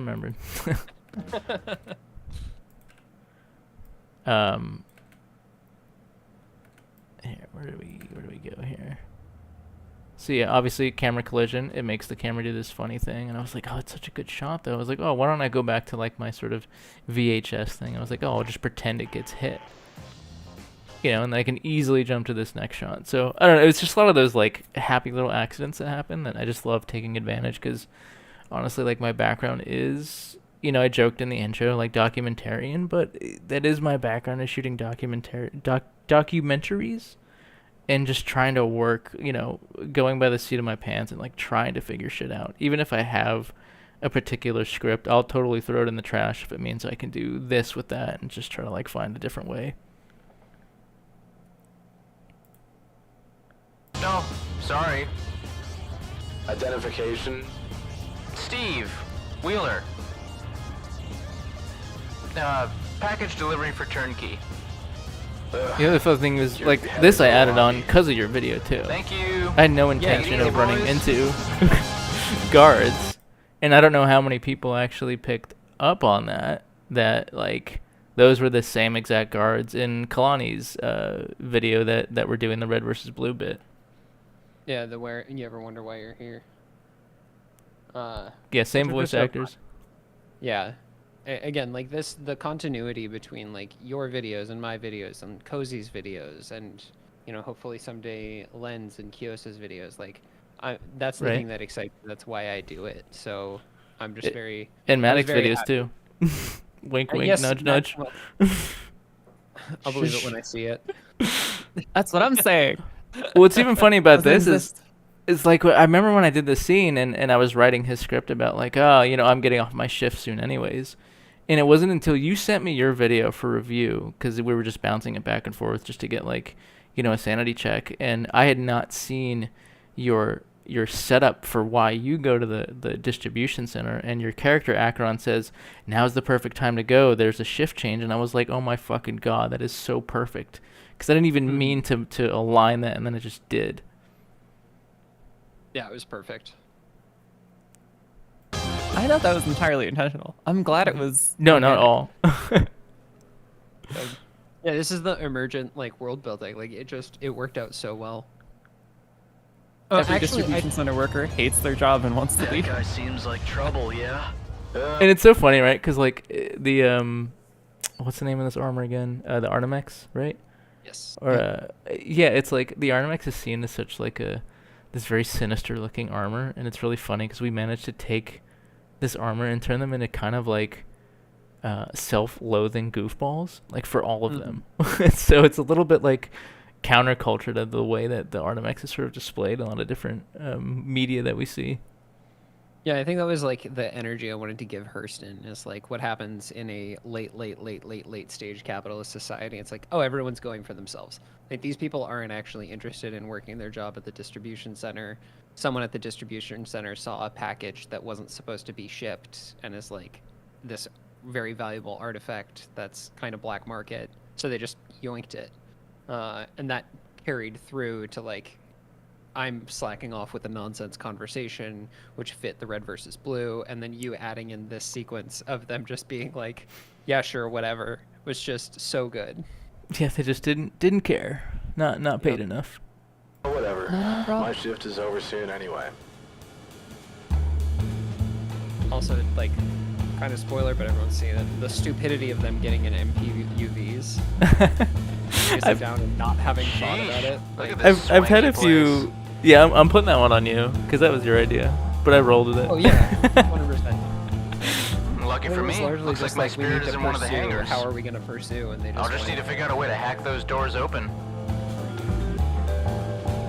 Yeah, people ask why Turnkey, we used MPVs. It was poke around funny. without much resistance. Right, and you know, it's like I've ranted about this before, but I think a lot of times media that these days has taken this turn for like turning everything here, serious, right? and you see that in Maybe like a Marvel clearance movies. code? Like they've taken somewhat silly characters and tried to make them all serious and like realistic, and Hi, there's something how can I just help you today? fun Keep your about hands making on that box, and I'll stupid let you shit keep like 'em. this. The hands? It doesn't or the always have to be contents like, of oh the yeah, why would they box? do that? It's like, well, it's entertaining. It's stupid. Wait, That's Fatbird? my favorite helmet acting in the Oh. game. Thank you, Hey, Kalani. Kalani. How's it going? the headline. That could be little much head worse. tilt is I think that was so Rocket. perfect. That was Rocket that did that one, I Definitely think. don't look like That you're was Rocket? supposed That's to be even here. better. No, That's that was so funny. not. Oh, was it you? Because I Are you gonna point that yeah, thing at me 'cause the you remember entire the time? Oh, The desync All on right. third-person shots was terrible in 323. Right. So almost every single like head bob or head movement had to be done by the person who was filming. So like most of this is just like, oh, I have to film directly from like that perspective. There's some shots where we got away with it, like Acheron's stuff. A lot of the way they're moving their head like is actually from the perspective of my camera or your camera. But I had to swap out and do pickups all the time. Because sometimes, yeah, I was playing as Acheron and sometimes Rocket was playing as me. But no, that head tilt, that's actually an example of like just kind of an ambient movement that I did. And I saw it in my like monitor, and I was like, oh, okay, I need to do that every single time, just because the lean it fits so perfectly. I think that desync is, or at least the 323 was caused by like a mismatch between where the limits are in your head turning on your client and then the server. Like, because if you turn your head too far and it starts bouncing back and forth. Yeah, it does seem like... Even with just like gentle movements, sometimes it would just not work if you were in a different perspective. Because yeah, I encountered it a lot while I was just trying to do the Kenzo and me scene in my video, where I actually do the FOIP. I had to like change costumes and swap the character to get different, like the different perspectives and the different OTS shots, because I couldn't do any kind of head tracking or face FOIP from a third-person perspective. Yeah, and that's also largely why I've avoided FOIP in a lot of scenarios. It's funny, people have asked me like, "Oh, I hope to see more FOIP in your videos," but I don't know. I'm kind of like, I think it's kind of like become the brand of, my video, and a little bit of sort of this little ecosystem of videos that we have, between you and I, and even Cozy.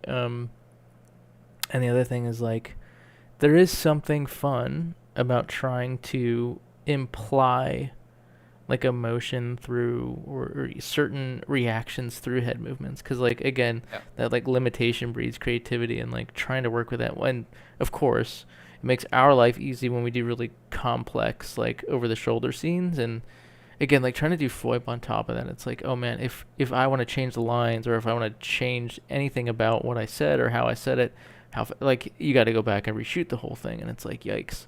That's like another layer that I think it's easier. And I think sometimes, in the silliness of this case, like there's something fun about the personalities of the helmets. And I don't know, I feel like sometimes people kind of like seeing that personality through the armor design rather than like trying to create characters, their faces. And it's really funny too when I go into like the verse and or in PU, and people will sometimes recognize me in the stations just because of what I'm wearing, which is kind of neat at the end of the day. Yeah, I've had the same exact thing, where just picking a distinctive armor that fits with like your character, and also picking armor that has like kind of eye holes and a mouth definitely helps. Where my like when I picked the Defiance helmet, I was like, oh yeah, that kind of like resembled the face. It's like just got that similarity enough where you can project onto it. Like, and the other thing I'll say is that like I think for both of our characters, where you have kind of this deadpan, dry humor throughout, and my character acts as this like kind of neutral fool that has like a persistent like half smile on their face. I think it works really well to not have any kind of facial expression pull away from the emotions that the viewer like projects onto them, because it's like you can almost see our faces despite not having actual visibility of what our muscles are doing. Well, I think it helps us at least focus, and someone else has commented on this, like focus on the body movements too, because a lot of times like I will see people do, and not even in Star Citizen, I've seen like other machinima made in other games where it's like, they're lacking a lot of that body motion and that dynamics, and I think like it forces us to have to do it a little bit more. And that's why a lot of times like I'm walking when I'm talking, or I'm moving my arms or moving my my head, and like I think that kind of translates well in a lot of cases.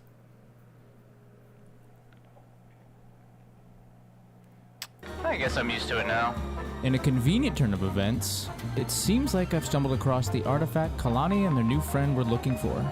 Likewise, Kalani just so happened to have a tiger claw I would need to get my spirit out of the hangar. So, it should be smooth sailing from here on out. Oh, well, I'll be damned. Hey! Get out of Acheron! Well, that's a f***ing problem. Can we go now? I think the challenge for me here was like trying to make, because I knew people were gonna watch both of our videos. And I was like, I want to do the identical edit. Good luck. But I didn't want to stray from it. So I was like, how can I Hope we sort cross paths of sometime summarize it soon. in that narrative way that I've done? Likewise, It, my it worked friend. out well, because then people could kind of see the more Yeah, expansive side from your end. No big deal. Yeah. Just a dead And I guard, appreciate and that it's all I similar have to do enough is that cross it's the like lobby to the irrefutable hangars. these are the same How hard story. could it be, right? Right. It just does Wait, feel like it's is told that- from a different perspective. And like, all credit to you for setting up Oh this boy. entire He's scene, going to because start like, trouble, isn't he? I could just and obviously leave, a huge thanks to, or I think it was I Parakeet's could crew create a that came to distraction. help us. And then of course, it was a lot of Omni here, You know what? playing all the different characters. I think it was 2 days we had of you all these goofy different ass people. looking ship stealing. Oh yeah. And how many do we have? Like, Not to mention the the bounty shenanigans hunters? we went through. So I think- yeah, a little context. We obviously needed costumes for this. Problem was this was 323 when the cargo refactor just came out, and costumes and cargo disappearing was just so commonplace. So I would spend hours collecting costumes, and then they would just disappear.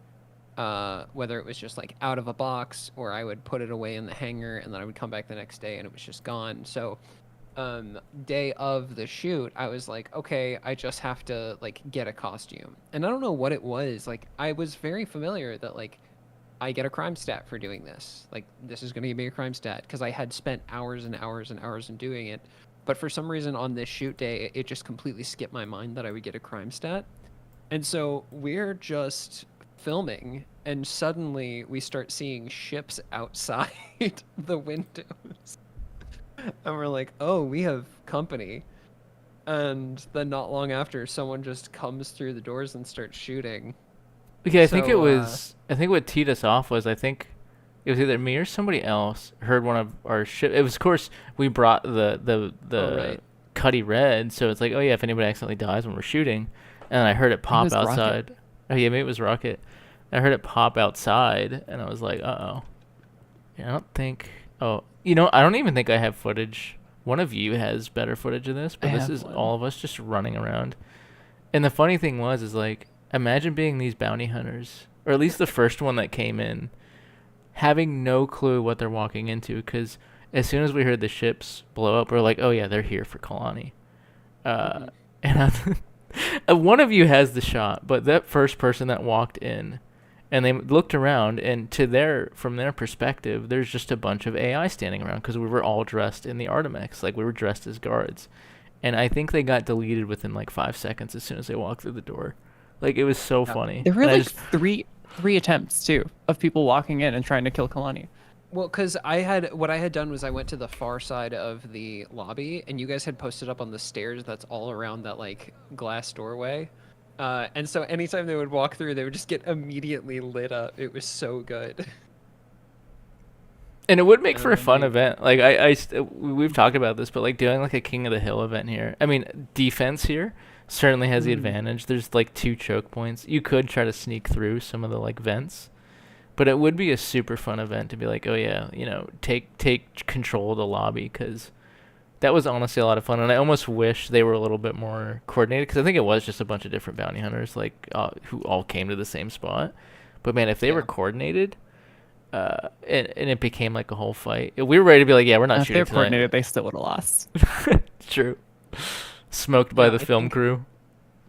I think something I would like to do is kind of have an event where it's like, oh yeah, there's an initial run, like you all start equidistant, maybe 3 teams. You start equidistant from the distribution center, and then you have to kind of push in to take the top. And then after that initial push, after someone claims the, package or whatever's in that distribution center lobby, then all bets are off. You can spawn back at Everest and like fly ships down and come in through that top landing pad, or you can creep up in through the vents, and just kind of figuring out how to get like a King of the Hill style game going. But that's all dependent on the game actually working. Oh, this is your footage, I think. Oh yeah, there's the first person. We all just Yeah. I'm trying to find that one shot, because I think you might have to play without audio, but we were rolling up this dude is rolling through the bottom like courtyard area, and then everyone turns their guns, and I think it's like 3 rounds go into his forehead. He's done immediately. Oh, teabagging, nice. Yep. Very nice. Film crew. All right, let me push through this edit here. You know, everyone says we got stormtrooper aim, but genuinely we were hitting each other. It's just like they upped the upped the TTK a lot. So like, you know, I was having to heal myself, but Yeah, I will also say we were actively trying not to hit each other as well. Also, shout out to Starlancer for button pushing. very true. See you later, bitches.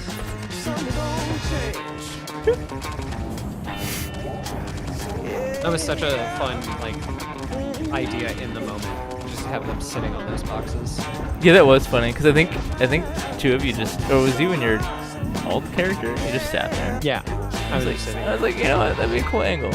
It was also your idea to do like the I think that was your shot because we couldn't get a good shot of them. Of course, another janky death animation.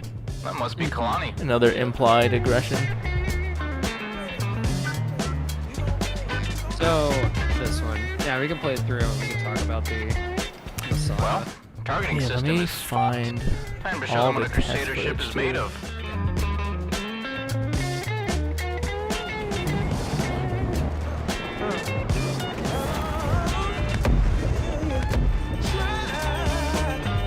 Yeah, geez. So where do we start with that one? Because So I think we could start with the original idea, because the original idea was actually like I had this image of a really cool shot, of a wide angle shot of Acheron with a railgun shooting out of the back of the cutter. Is that what it's called? Yeah. Yes. Shooting a railgun out the back of the cutter, but the problem is the cutter's shield is so weird. Because the railgun will or not the cutter's shield, the hitbox is so weird because if you shoot from inside the cargo bay, it'll still collide with the ship. It won't do like damage to the ship, it'll just blow up inside the ship. So I would end up taking the damage. And I was like, this is just absolutely not gonna work.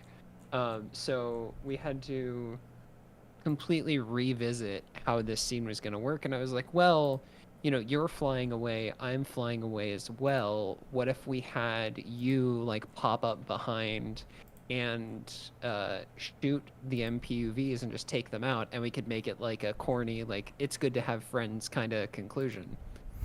And then in classic Fatbird fashion, you were like, wait, but what if? Oh, I was so hard-headed about it. I mean, I was not gonna budge. I was like, I don't want to shoot them.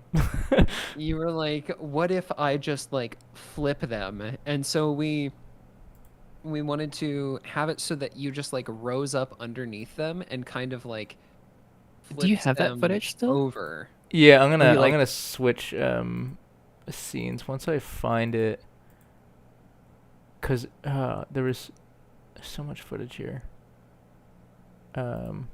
This is like 3 days of shooting. I mean, my I think gosh. that whole scene 3? in general like ended up being like 5 to 6 days of shooting. Yeah. Because I think between our test footage and actually test footage, rehearsal, and the like failed runs that we did originally when I was trying to use the railgun. Yeah, just there's so many dry runs. So many dry runs. So I yeah, guess I this think comes it's down probably to, closer like- 6 or 7 days.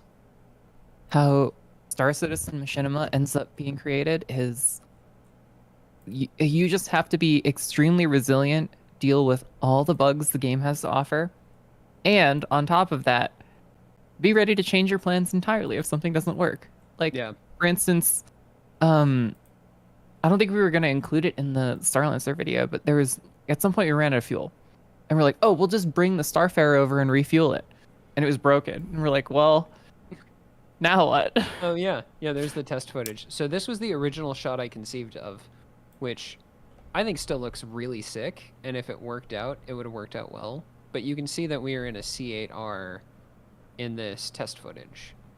So the C8R was working fine because you could go a little bit out on the ramp and get that really great arc. And so the original idea was to basically have that happen. And then once Fatbird and I's story integrated, I was like, okay, well, I'll do that shot and then I'll just miss. And then you can come out of nowhere and strike. And then it turned out that like just Cutter and Railgun did not get along. I think it's also funny how the railgun is less interesting at full power because like it obviously flies by so fast, so we had to intentionally try to like arc it and time it out, and then ultimately not use it. Which was fun, but this is like this was probably. Yeah, and then I was trying to test because I think I was in the A1. I wasn't even in the C1 here. Because I think at this time I had the C1 totally decked out. Because I think at this very moment I was shooting the interior fight scene in the C1, and I was like, I do not need this to blow up right now. Yep. And yeah, we were trying to like test the wingspan, like, oh, how far apart do they have to be for me to like hit them both at the same time? It was also so funny because with this shot, like with this test day, I think your A1 blew up more times just doing this than it ever blew up when we were actually like when you pancaked them eventually. Yeah, the stability, like server stability was worse at this time, I remember. The MPUVs, I think it also had to do with just like the speed at which you were going. The MPUVs would get stuck in your wings and it would just like collide internally with the A1 and just blow it up. Whereas with, you know, the actual day of shooting, what would happen is they would just hit your shield and go completely. Oh yeah. It was like this moment too where I was always trying to like shoehorn in some sort of like pop culture like meme here, and I was like, oh, what if I did the like, oh, you can't park here like meme, and I was like, oh, what if I flew up gently and like, you know, we'll get them under the wing and then I'll open up the thing, the VTOL thrusters, and it's just like and it took out the thruster. That's the best part. Destroyed my engines. Oh no. Looks like you got a torque imbalance. Hey, always. Minor torque imbalance. What else did we test here? I think that was pretty much it. It was just like these shots. Yeah, this is why I couldn't find it because I didn't label it correctly. I threw this in because I did this while I was doing all this. Yeah, that makes sense. Yeah. That's when I was doing all this. That's why I didn't use the C1 at the time. That makes a lot of sense. And then yeah, it's funny, Matic, you were mentioning the Zeus call out because this, as we were finishing this is when the Zeus was coming out, and I was like, oh, I'm gonna poke fun at the Zeus because I was like, you know, what does the C1 have over the Zeus? I don't think you played the segment yet. Did I not? Yeah, we're good. Oh yeah, now. No, I don't think we played that. Oh, it's like right here. Yeah. Tater tough. Yeah. I'd like to see you try that one, Zeus owners. And it was someone who was so like. Good. It was someone who was like, well, actually, the Zeus has more hit points than the C1. I was like, all right, physical like size here. Let's be honest. Like the Zeus looks like it couldn't take a good hit, and the C1 is like this bulky, large wingspan. I was like, oh, it's the perfect thing to like. If there's one thing the C1 can have over the Zeus, it's like just this maybe more armored like battering ram type of thing, and it could survive a hit like that. All right, nerd. Who cares?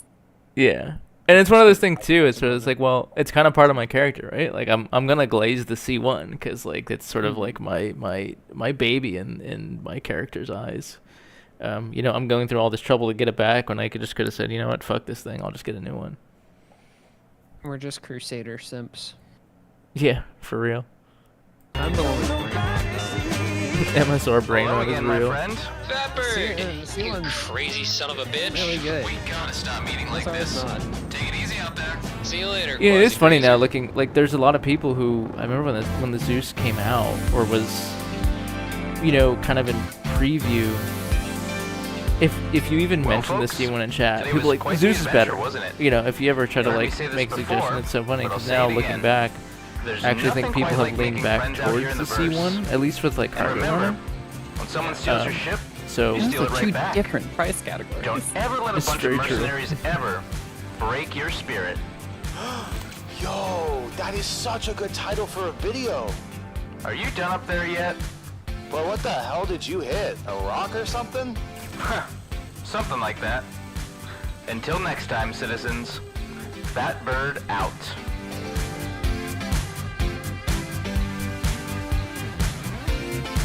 Yeah, and then this. Applaud your tone. Like the tone of this video from jump to end credits, so good. It's very, very 80s, 90s. It's so funny how I didn't even shoot this scene for any reason. I think I remember shooting this like nighttime scene because I was just standing there, and I think I was just in chat with some of you, and I was just recording. You can even see me look at my phone at some point in that video. Like my head actually moves down because I'm just chilling.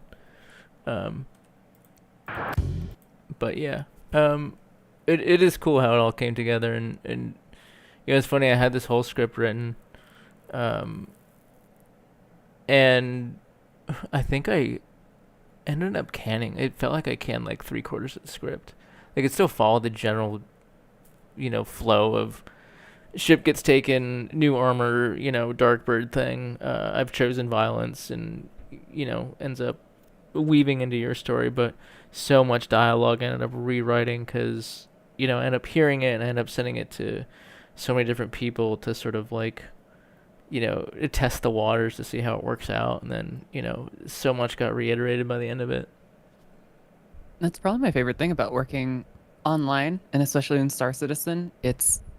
I find that I work best collaboratively, and getting feedback on the things that I do, and especially when we're doing shots in Star Citizen, we'll stream each other's perspectives, so we get an idea of where the camera's going to be, where we need to block each other out, and the ability to have so many minds working together on the same goal is so nice, and it's really fun. Yeah, it is a lot of fun, and you know, I always love getting, you know, because sometimes I can get so stuck on an idea, and you know, I think going back to like the MPUV hit, I think my original idea was I was gonna fly over, and then have to like air brake and then pull back, and you were like, why don't you just fly under then? And I was like, shit, that's a good idea. Like, why am I doing it this way? This is so much easier. Oh yeah, I also never got to it, but you kept insisting that we do it at the actual distribution center. Yes. And I was like, no one's gonna know, because like you don't even think about it. It's like it gives me enough time to get away. You got away.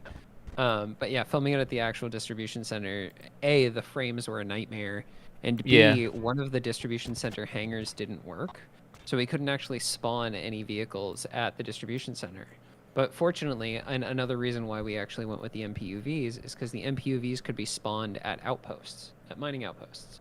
So when we actually got down to filming, it was like we had 4 MPUVs always on the ground, ready to be flown and taken off. So, you know, in reality, this sequence should have taken us much longer to do, but because of those, you know, that cheating, it worked really well. I will say, to your point, Matic, having people who not only like have complementary styles to you, but almost identical like structure. Like Fatbird will send me a shot, and I'll be like, that is exactly the shot that I would have gotten, or that's even better than the shot that I would have gotten, but that's kind of what I would go for. Or you'll get an angle that'll be like, oh, I didn't even think about that angle, but this is exactly the kind of energy I was going for. I think that's such a huge asset, and a reason why these projects actually happen is being able to count on external camera people, because man, filming's brutal.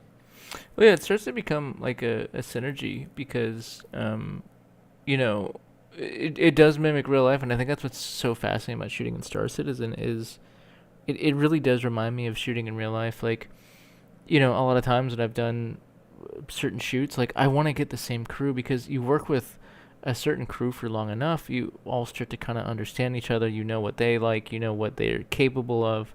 And yeah, oftentimes, like, you know, I'll tell Matic, I just need this angle, and you know, she'll get it, and sometimes you'll get it not the way I exactly pictured, but I'll be like, you know what, I wasn't thinking that, but that actually works pretty well, and I think that's cool too. It's like, it's not always just exactly what I asked for. It's a variation of it that sort of their own personality goes into that shooting.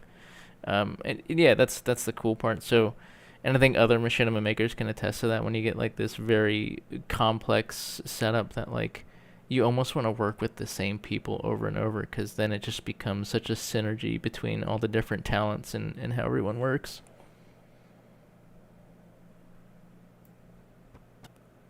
I think credit to getting everything rolling though. Like the way we met was I was asking Fatbird for critique over the first thing I made in Star Citizen.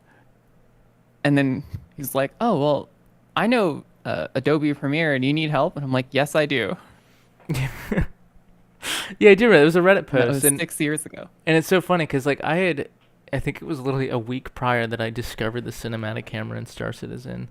And then I stumbled upon your video and I saw your eye for things. I was like, oh, okay. Like I had seen a few other like things get put together, but I could kind of see like a similar style.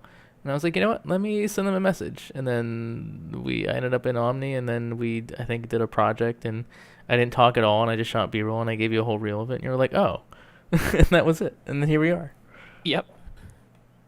But yeah, going back to this scene, it is funny. Like, I forgot to mention that, like, you know, the implication of editing and sort of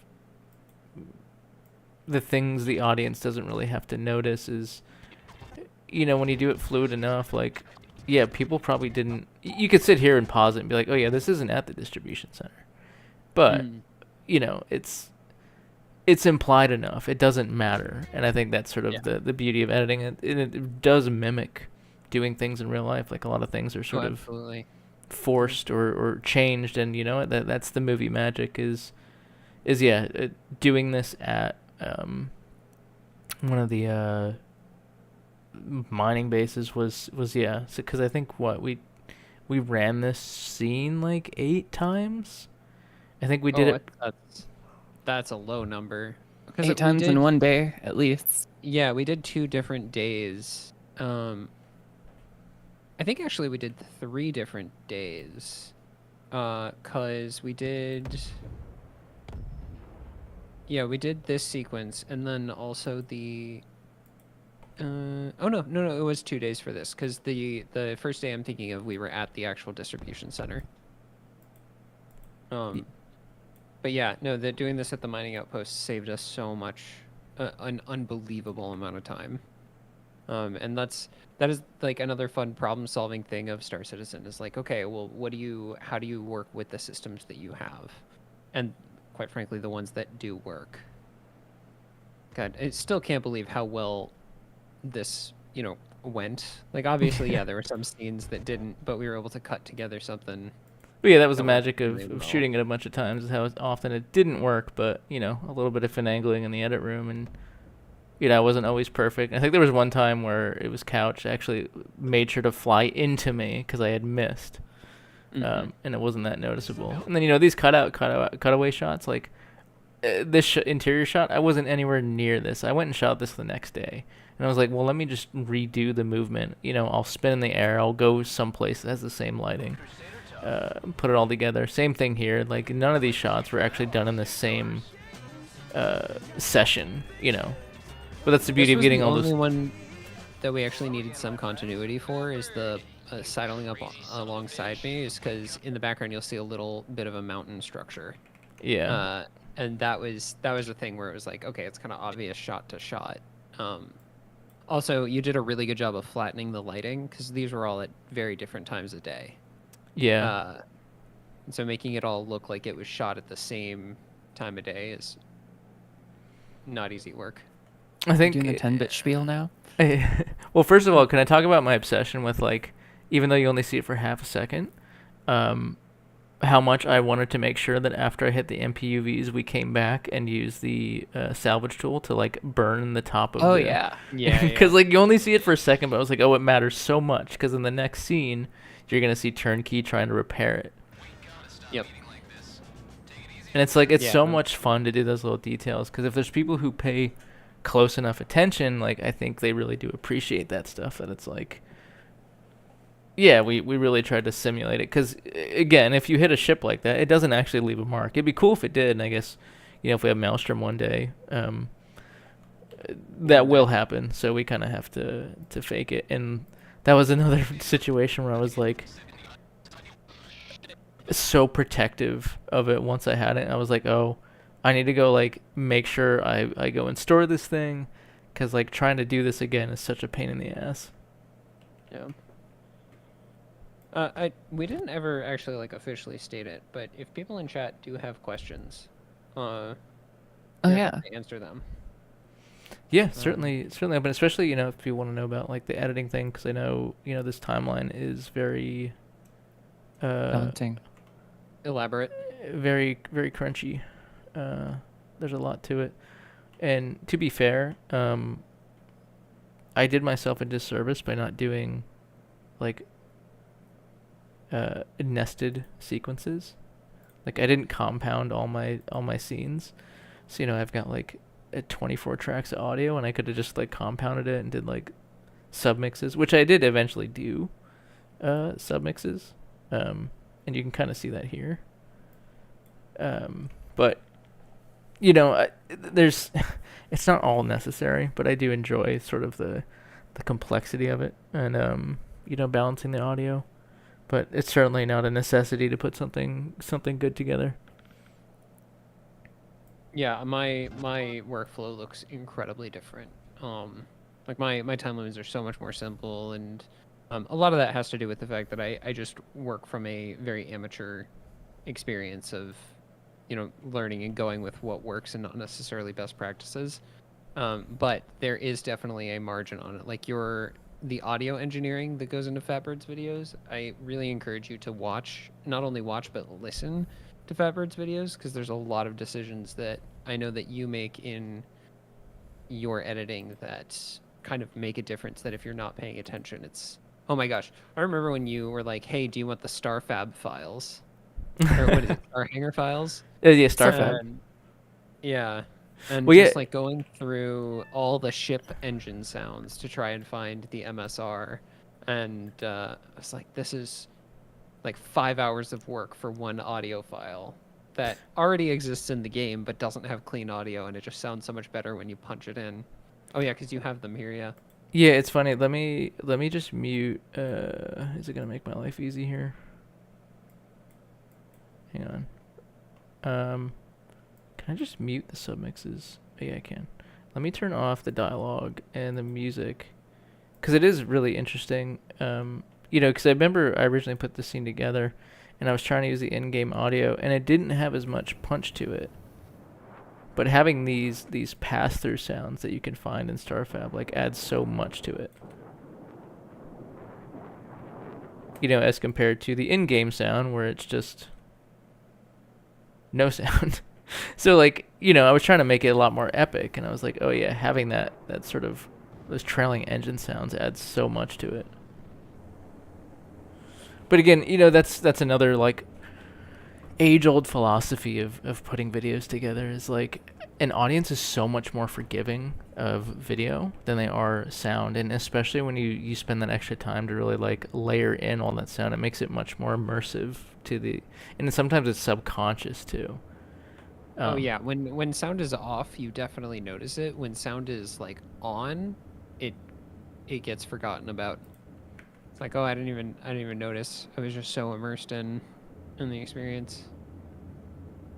Yeah, and a lot of times that's kind of what I do when I edit these. I will usually do multiple passes of, all right, let me just run the whole video through, mute the music, mute the dialogue, and really just get a good sense of how this video feels without any of that. Then I'll go back, and then I'll add the dialogue back in, make sure it balances, and then the music, and I'll kind of make sure there's some side chaining going on so they're not fighting too much, because if anybody's ever uploaded a video to YouTube and it was too loud or too quiet, YouTube does normalization, and sometimes it'll squeeze your audio in really weird ways. So I can be quite particular about that. But yeah, just having all the sound design here, and sometimes I'll even pan the dialogue itself. Some people notice that. It really depends on what device you're also listening to it on. Yeah. If I go back and then I'll keep the music muted here. I'm trying to think of the most particular situation. Is DaVinci audio going to the YouTube stream? It is, yes. Okay. Yeah, it should be. I hope so. Otherwise, it's a really interesting checked. conversation without it. Yeah, it just wasn't coming through on the Discord stream, so I wanted to make sure. But yeah, I'll even go back through like dialogue here. I do make sure to pan the audio, I think they've got a skill you might be interested. so you can kind of hear how it switches to your left ear here, because obviously now the camera, you know, Desi's off to the left side of you, and sometimes you kind of have to like not always do it. Like you kind of have to also make judgment calls, because sometimes it is jarring. So sometimes I wouldn't pan it, because you know it would almost be a little too much to process. Really couldn't help yourself, huh? TK, do you remember that STV video? Yeah, that was him. Oh, shit. Well, why didn't you open with that? It seems as if the So yeah, there's a, you know, audio is certainly important. So I would, you know, say anybody who wants to get into it, certainly don't overlook it, because it does make a huge difference. And sometimes you don't need all these you know, sophisticated scenes. And I've seen some machinima out there. I think it was actually 2 weeks ago? I forget the channel name, but they got MVP. It was EE Studios? No, it wasn't EE Studios. Although they obviously do a great job too. There was a creator that like hadn't, I think, been picked before with MVP. But Oh, yeah. they had a really simple idea, but they spent a lot of time on the sound design. I think that was what was really cool. Obviously, the visuals were cool too. But you know, between EE Studios and some of the other big machinima creators, like, you will notice how much more time is spent on the audio, and it is much more impactful to an audience than visuals ever are. I mean, the visuals are fun, don't get me wrong, but if you want to make a good story, the audio is usually the focus, subconsciously a lot of times. Was it Love Across the Divide? No, it was the one before that. Yeah, it was the one before that. It had something to do with Hurston. Yeah. I don't remember the name. Anyways, yeah. Point being, put a lot of time into the audio if you can, because it does make a big difference. Escape from Lorville? Yes, that was the one. Yeah. Yeah, Murphy Jack and Crotch Mullet. Yeah, that one was very cool. I'm trying to think if there's anything else in this edit. Honestly, I always like to ask if people ever noticed after I killed this guy, if they ever noticed his body floating out in the distance. Especially when I switched between these two. It was funny when I did this. I thought the body would kind of just float like it is in vacuum, but I don't know if it was a server thing or just physics, but it just stayed there still completely, which was a little bit of a bummer. But yeah, there's all sorts of little Easter eggs that I always leave throughout some of these videos that either they're for me or for really, really dedicated watchers.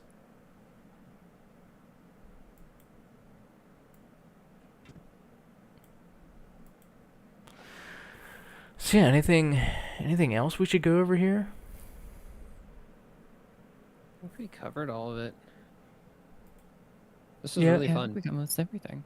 Yeah, it was Thanks fun. for putting this together, Fatbird. Yeah, it was fun. Obviously, you know, certainly we'll see if people want to see more of this. We could, you know, in the future go over the Starlancer video, even go back a little bit further in the STV video, because that one had some, you know, if we look at the tank scene, that was probably as ridiculous as like the MPUV scene when it comes to the amount of times you even got involved in that one, even though it wasn't a collaboration. Yeah, you have to get Rocket in for that one. Yes. Oh, absolutely. Yeah. But yeah, I think that's kind of it. If there's any questions, obviously, you know, you can ask them here, or you can DM me in the future. And really, yeah, I think we can just wrap there. Thanks for watching, everyone. Yeah, thank you everyone for tuning in. Hope you enjoyed it. And yeah, we'll see if we want to do this in the future. So at least had fun chatting with the both of you. So Always. Yeah. Absolutely. It was fantastic. Cool. All right, everyone. Well, I hope you all have a wonderful night, and hopefully Star Citizen is kind to us and lets us film the next big project. So, thank you all. In Chris Roberts' name, amen. Yeah, in Chris Roberts' name, amen. In All right. Roberts 68's name. Yeah. Alrighty, everyone. I will see you later. Alrighty. Bye. Have a good one.